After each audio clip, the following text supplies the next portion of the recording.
Настоящим испытанием на прочность для Владимира Уйба стала не только пандемия коронавируса, но и накрывший весной 2020 года республику аномальный паводок. В самый пик половодья руководитель Коми выезжал в районы, где стихия нанесла наибольший урон. Ольга Коняева напомнит, как это было.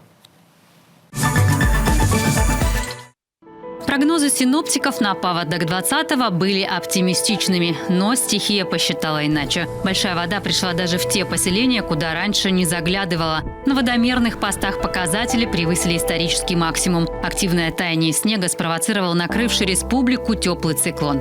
В 12 муниципалитетах подтопило 60 населенных пунктов, 711 жилых домов, больше 1000 придомовых территорий. Многие семьи пришлось эвакуировать в пункты временного пребывания. Вот пришла вода, переселяемся.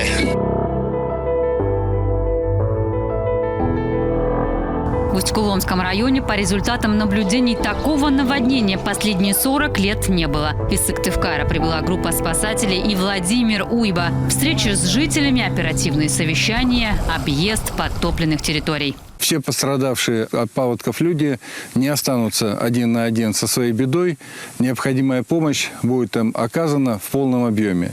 Ситуация находится под полным контролем. Я ее лично контролирую. Все службы работают над решением возникающих задач и оперативно их решаем. Не ожидали такого паводка и в Ухте. Вода здесь залила Ледовый дворец, спортивный комплекс «Нефтяник», стадион и Свято-Николаевский храм. Именно в тот трудный для города период в Ухту приехал Владимир Уйба. Пострадал очень сильно. Очень. И братский монашеский корпус за храмом, который находится, тоже первый этаж, тоже весь. Ну и сам храм, здание 53-го года постройки. Режим ЧС ввели в 7 муниципалитетах. В самый пик паводка Владимир Уйба нашел возможность выехать во все самые жаркие точки. Еще до приезда в Коми за плечами губернатора был опыт ликвидации последствий масштабных ЧС. В их числе авария на Саяно-Шушенской ГЭС, наводнение в городе Крымск Краснодарского края. Средняя и Верхняя Бугаева Усть-Илимского района затопило по самые окна. Вот уж где разгулялась стихия по полной. Картина не очень такая впечатляющая, но тем не менее было еще отрадно то, что люди сами настроены на то, что необходимо, помогают друг другу. Здешние жители уже как будто и привыкли к паводкам, но не к таким экстремальным. В основном же здесь пенсионеры живут. Тяжело. Вот тут бы помощь-то нужна уже после наводнения. И помощь пришла. Уже после того, как спала большая вода, были созданы комиссии, которые обследовали пострадавшие от паводка имущество людей. 4 муниципалитета получили 19 миллионов на единовременную помощь жителям при восстановлении жилфонда. По личному распоряжению главы Коми почти на 8 миллионов рублей была отремонтирована затопленная школа в Среднем Бугаево. Так здание выглядело в мае прошлого года. Думаем, где подклеим, подкрасим. Открываемся к 1 сентября. Тот же паводок вскрыл давние проблемы, которые не решались многие годы. Бугаевская школа оказалась не то чтобы в ремонте нуждается. Ее перестроить было бы правильнее. Владимир Уйба заявил о необходимости строительства новой школы. Нужно, тем не менее, предусматривать возможность создания хотя бы инфраструктуры вот такой, но уже не в классическом варианте, а модульные здания, в том числе и здания школ, здания ФАПов, с тем, чтобы они были не затапливаемыми, чтобы они были на свайных основаниях.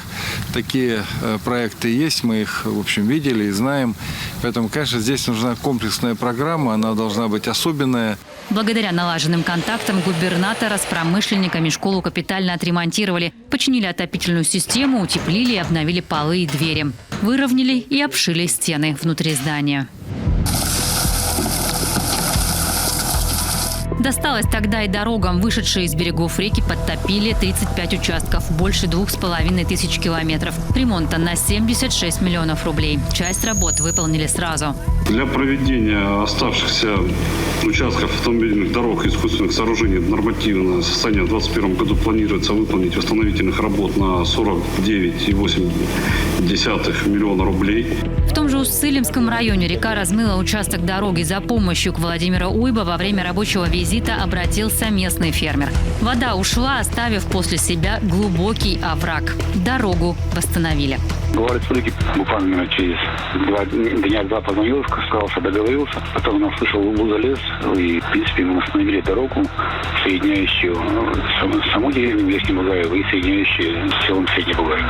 Из резервного фонда республики были направлены средства на ремонт 2 мостов в Ухте и Усть-Куломском районе. Анализ прохождения паводка 20-го выявил некоторые ошибки муниципалитетов. В этом году все нюансы, конечно, учтут. Глава Коми уже поручил местным властям запастись продуктами, лекарствами, товарами первой необходимости, по крайней мере, на 30 дней. И начать информировать жителей, как вести себя в случае резкого повышения уровня воды. В 50 сел и деревень, где нет магазинов и аптек, организуют выездную торговлю и подвоз товаров по заявкам. Будет сформирован сводный отряд спасателей. На реках установят посты для содействия жителям, перевозки врачей, сотрудников полиции. Для оказания финансовой помощи снова сформирован резервный фонд правительства республики. Резервный фонд правительства республики по предупреждению и ликвидации чрезвычайной ситуации последствий стихийных бедствий 18,6 миллионов рублей.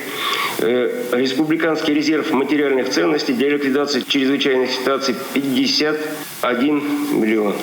По данным синоптиков, толщина снега и льда в этом году значительно меньше, чем в прошлом. Потому и максимальный уровень воды ожидается ниже прошлогодних показателей. Если, конечно, не случится заторов на реках и резкого снеготаяния. Прошу руководителей органов местного самоуправления, руководителей организации нефтегазового комплекса и производственных предприятий республики обеспечить на подведомственных территориях выполнение всех запланированных мероприятий по подготовке и безопасному прохождению весеннего половодья.